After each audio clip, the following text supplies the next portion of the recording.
Panoor ചെറ്റക്കണ്ടിയിൽ bomb നിർമ്മാണത്തിനിടെ കൊല്ലപ്പെട്ട CPM പ്രവർത്തകർക്ക് സ്മാരക മന്ദിരം നിർമ്മിച്ച് CPM.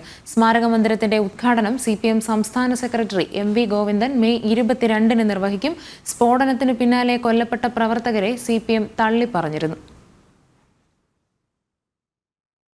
2015 ജൂൺ 6-ന് പാനൂർ ചെറ്റക്കണ്ടിയിൽ ബോംബ് നിർമ്മാണത്തിനിടെ ഉണ്ടായ സ്ഫോടനത്തിൽ 2 CPM പ്രവർത്തകർ കൊല്ലപ്പെടുകയും 4 പേർക്ക് പരിക്കേൽക്കുകയും ചെയ്തു. ഷൈജു, സുബീഷ് എന്നിവരാണ് മരിച്ചത്.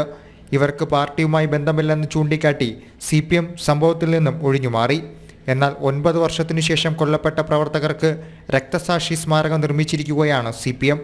മെയ് 22-ന് CPM സംസ്ഥാന സെക്രട്ടറി MV ഗോവിന്ദൻ സ്മാരക മന്ദിരം ഉദ്ഘാടനം ചെയ്യും.